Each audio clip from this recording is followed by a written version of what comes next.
A maior parte das pessoas acredita que ganhar mais dinheiro é a solução para seus problemas financeiros. Mas a Bíblia diz algo completamente diferente. Antes de aumentar sua renda, você precisa corrigir o que já tem em mãos. Em Provérbios 21:5 está escrito: os planos do diligente levam ao lucro. Todo aquele que se apressa, logo empobrece. E em Lucas 16:10, Jesus diz: quem é fiel no muito, também é fiel no pouco. E quem é injusto no pouco, também é injusto no muito. Esses versículos não falam de salário, falam de administração. José não foi elevado à segunda maior autoridade do Egito porque ganhou mais. Ele foi elevado porque administrou com fidelidade o que lhe foi confiado.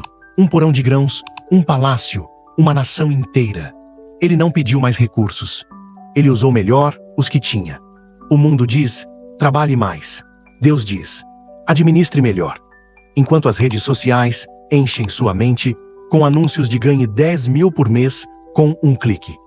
A Bíblia mostra que a verdadeira riqueza nasce da fidelidade no pequeno. Você tem uma conta bancária com R$500 de sobra todo mês? O mundo vê isso como insignificante. Deus vê como teste de caráter. O que você faz com esses R$500? Paga dívida? Investe? Ou só enche o carrinho do supermercado? Imagine alguém que ganha R$3.500 por mês. Em vez de gastar R$300 em assinaturas, delivery e compras por impulso, passa a aplicar R$200 mensais em um fundo de índice, como o iDívida B3. Em 5 anos, com retorno médio de 9% ao ano, ele terá mais de R$15 mil, sem aumentar o salário, só com disciplina no que já tinha. E você? Está usando seu dinheiro como servo ou como ídolo? Mas esse não é o único ativo que a Bíblia aprova. A maioria das pessoas acredita que investir é coisa para rico. Quem tem pouco não tem vez. Mas a Bíblia diz algo completamente diferente. Deus não avalia seu patrimônio. Ele avalia sua obediência no que você tem. Em Marcos 12:41-44, Jesus observa uma viúva pobre colocando 2 moedas mínimas no tesouro e diz que ela deu mais do que todos os ricos. Por quê? Porque deu tudo o que tinha. E em Mateus 25:21, o Senhor diz ao servo que recebeu apenas 1 talento: bem está, bom servo e fiel. Sobre o pouco foste fiel, sobre muito te colocarei. Não foi o valor que importou, foi a intenção. A viúva não tinha opção de diversificar. Ela não tinha fundos mútuos, mas tinha fé. E usou o que tinha. Sem desculpas. O mundo ensina: só invista se tiver pelo menos R$5 mil. Deus ensina: invista o que tens, mesmo que sejam R$50. Enquanto bancos e influenciadores dizem que você precisa de capital inicial para começar, a Bíblia mostra que o início é a fidelidade, não o montante. Você não precisa de R$10 mil para abrir uma conta de investimento. Precisa de R$10 para começar no Tesouro Direto. E de coragem para não desistir depois do primeiro mês. Considere alguém que ganha R$2.800. Todos os meses, coloca R$30 no Tesouro Selic. Em 3 anos, isso soma 1.080 aplicados. Com juros compostos, o valor final chega a 1.120, quase 40 de renda passiva por mês. Não é muito? Mas foi feito com o que sobrava. Sem empréstimo, sem sorte, só constância. E quando você entende isso, surge a próxima questão. O que você faz com o que sobra, depois de pagar tudo? A maior parte das pessoas acredita que poupar é sinônimo de privação, que quem quer prosperar precisa sacrificar o presente. Mas a Bíblia diz algo completamente diferente. Quem não sabe guardar, não está preparado para receber. Em Provérbios 21:20 está escrito: há tesouro e óleo na casa do sábio, mas o homem tolo os devora. E em Lucas 14:28, Jesus pergunta: porventura, qual de vós, querendo construir uma torre, não se assenta primeiro e calcula a despesa, para ver se tem o que é necessário para a acabar? Não se trata de ser econômico por medo. Trata-se de ser sábio por propósito. José não apenas armazenou grãos, ele os planejou, ele os organizou, ele os protegeu. Ele não gastou o que era para o futuro. Ele guardou para salvar vidas, inclusive a sua própria.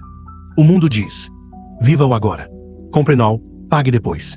Deus diz: o que você guarda hoje, salva o que será amanhã. Enquanto as mídias sociais vendem a ideia de que felicidade é consumo imediato, um novo celular, uma viagem, um lanche caro, a Bíblia ensina que a verdadeira liberdade nasce da disciplina de dizer não ao que é bom para poder dizer sim ao que é essencial. Imagine alguém que ganha R$3.200.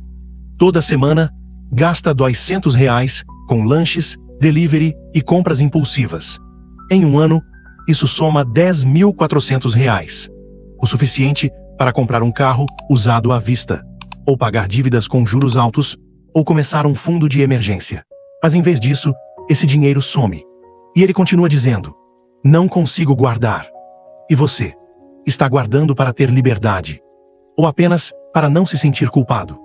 Mas quando você aprende a guardar, o próximo passo se torna inevitável. A maioria das pessoas acredita que dívidas são apenas um problema de juros. E que o jeito de sair delas é negociar, renegociar, parcelar. Mas a Bíblia diz algo completamente diferente. A dívida não é um erro financeiro. É um erro de aliança. Em Provérbios 22:7 está escrito: o rico domina sobre os pobres, e o que toma emprestado é servo do que empresta. E em Romanos 13:8, Paulo ordena: não devais coisa a ninguém, senão o amor com que vos ameis uns aos outros. Não é uma sugestão, é um mandamento. A dívida não é só um número na conta. É uma forma de escravidão disfarçada de conveniência. Você não está comprando um celular. Está vendendo seu tempo, sua paz, sua liberdade de escolha. Por 24 parcelas de R$150. O mundo diz: use o cartão, é fácil, é rápido. Deus diz: se não puder pagar à vista, não compre. Enquanto o sistema financeiro vive de te convencer de que financiamento é inteligente, a Bíblia mostra que todo empréstimo cria dependência, e dependência é inimiga da fé. José não pediu empréstimo para salvar o Egito, ele usou o que já estava lá.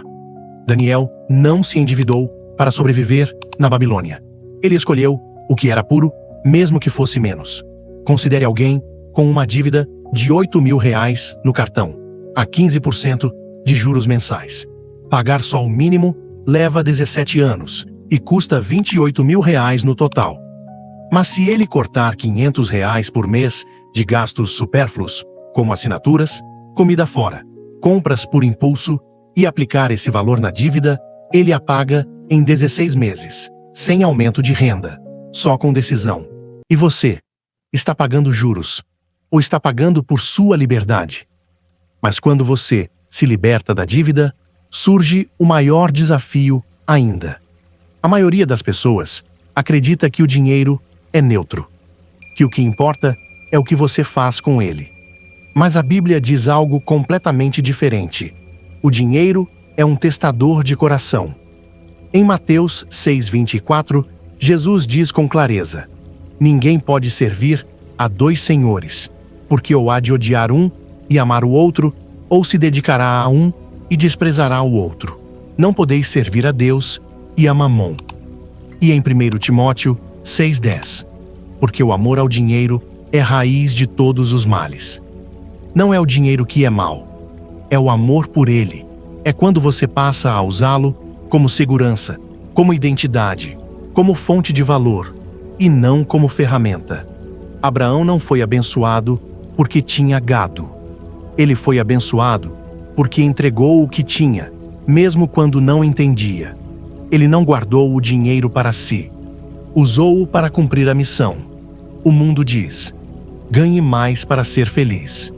Deus diz: seja fiel com o que tens, e ele te dará mais. Mas só se você não o adorar. Enquanto o mercado vende a ideia de que riqueza é prova de bênção, a Bíblia mostra que riqueza é prova de responsabilidade. Você pode ter R$1 milhão e ser pobre em espírito, ou ter R$ 500 e ser rico em propósito. Imagine alguém que ganha R$ 4.000. Depois de pagar tudo, sobram R$ 800. Em vez de usar esse dinheiro para viajar, comprar um carro novo ou se presentear, ele divide R$ 300 para dívidas, 300 para investimento, 200 para ajudar alguém. Não por obrigação, por escolha. E em 12 meses, ele não só reduz dívidas e cresce patrimônio. Ele descobre que dar não diminui, mas expande. Porque o dinheiro que flui, flui com propósito.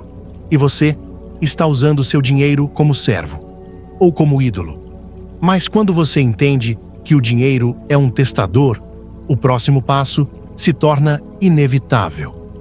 A maioria das pessoas acredita que o sucesso financeiro vem de oportunidades raras, um emprego melhor, um negócio viral, um investimento milagroso. Mas a Bíblia diz algo completamente diferente.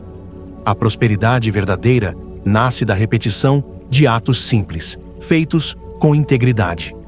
Em Lucas 19:17, o Senhor diz ao servo que fez 10 talentos renderem 10. Porque foste fiel no mínimo, tem autoridade sobre 10 cidades.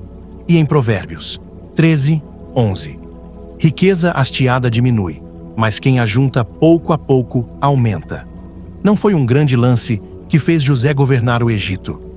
Foram anos de trabalho silencioso, de gestão diária, de escolhas pequenas, feitas com fidelidade.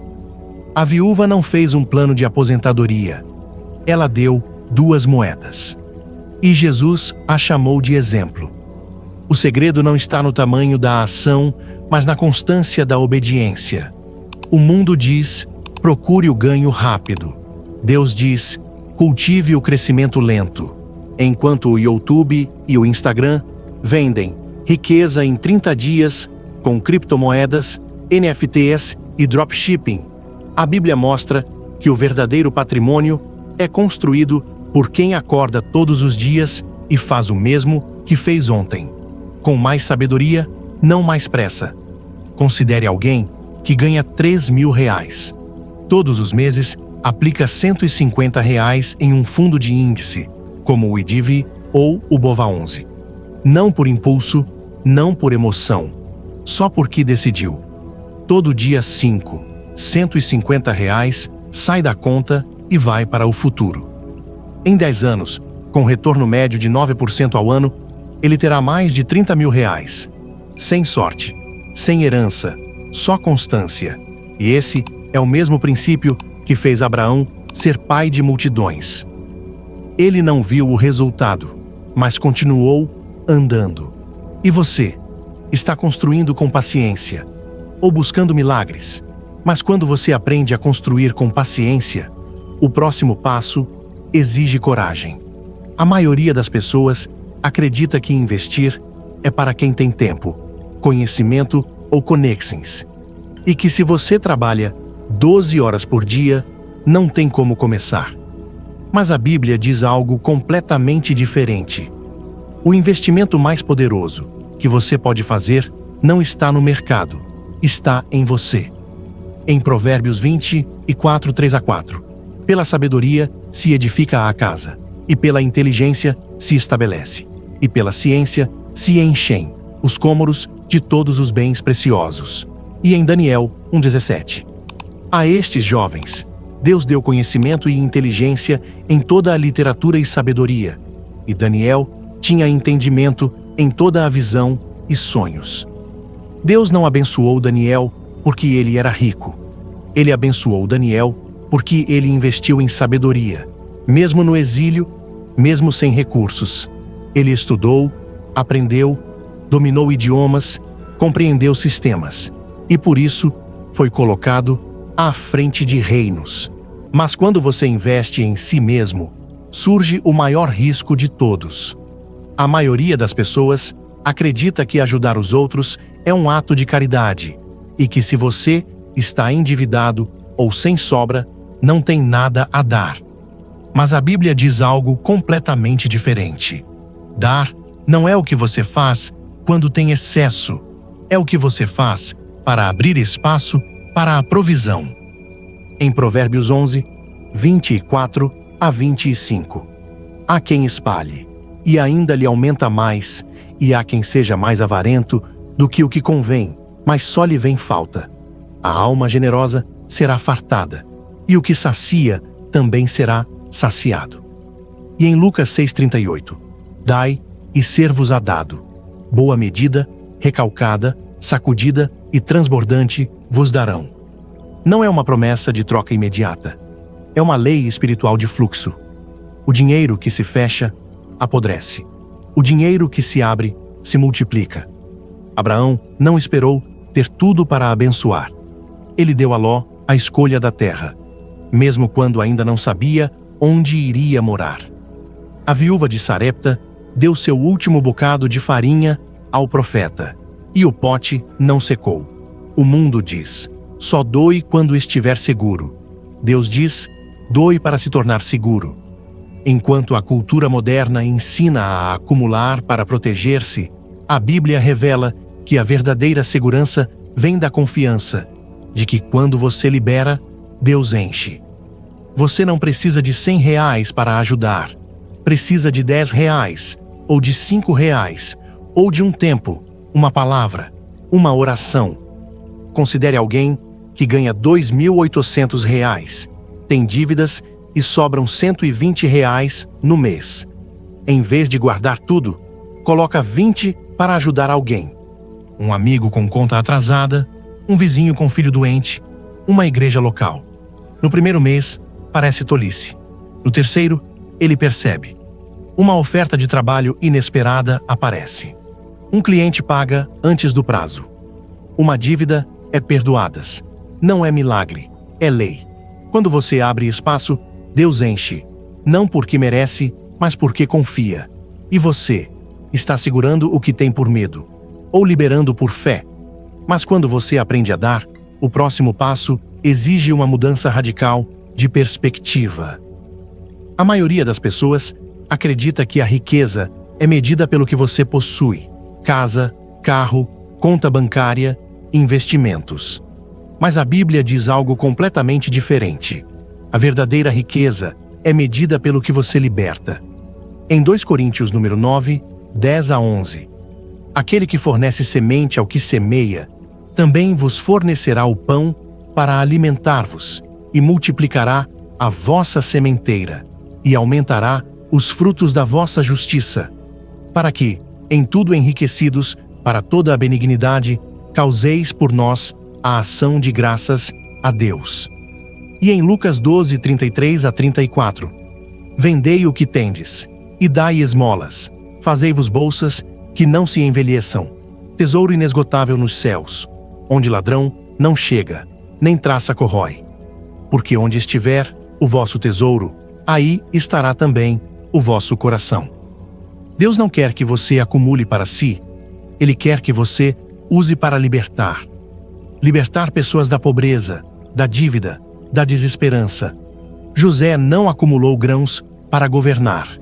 Ele os usou para salvar famílias inteiras, inclusive a dele. Neemias não construiu muralhas para sua glória. Ele as construiu para restaurar a dignidade de um povo. O mundo diz, construa patrimônio para sua segurança. Deus diz, construa legado para a libertação de outros. Enquanto Wall Street celebra o lucro trimestral, o céu celebra o coração que não se corrompeu. Você pode ter R$500 mil em ativos e ser invisível aos olhos de Deus. Ou ter 10 mil e estar transformando vidas e sendo usado como canal de bênção. Imagine alguém que depois de anos de disciplina tem R$18 mil em investimentos. Em vez de comprar um carro novo, usa R$10 mil para financiar um pequeno empreendedor da sua comunidade, uma costureira que quer comprar uma máquina, um garçom que quer abrir um lanche. Ele não dá como esmola, ele investe como parceiro. Em 18 meses, os dois negócios geram R$3 mil por mês de renda. E ele, sem querer, se tornou um agente de transformação. Seu dinheiro não cresceu só por juros, cresceu por influência. E você está acumulando para si ou liberando para o reino. Mas quando você entende que o dinheiro é um instrumento de libertação, surge a última e mais poderosa verdade. A maioria das pessoas acredita que prosperar é o objetivo final: ganhar mais, ter mais, controlar mais. Mas a Bíblia diz algo completamente diferente. A prosperidade não é o fim, é o meio para cumprir o propósito. Você não foi criado para ser rico, foi criado para ser responsável. José não foi elevado para governar o Egito porque tinha dinheiro. Foi elevado porque administrou com fidelidade o que lhe foi confiado e usou aquela posição para salvar vidas. Abraão não foi abençoado para acumular gado. Foi abençoado para ser bênção. A viúva não deu suas 2 moedas por obrigação. Ela as deu como ato de fé.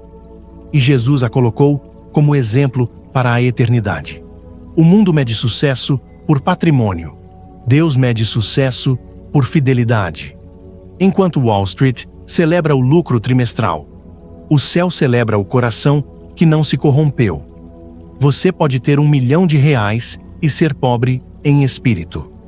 Ou ter R$5 milhões no banco e ser um herói do reino.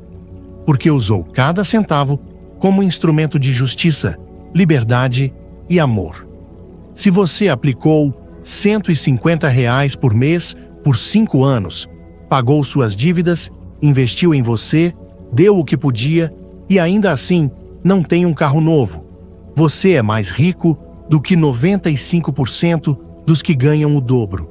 Porque você não se tornou escravo do dinheiro, você o tornou servo. E você? Está buscando riqueza ou está respondendo ao chamado? Escreva nos comentários. Meus ativos são ferramentas para os negócios do reino. E observe como essa declaração começa a mudar sua vida. Deus não te chamou para viver de migalhas. Ele te chamou para ser a cabeça e não a cauda.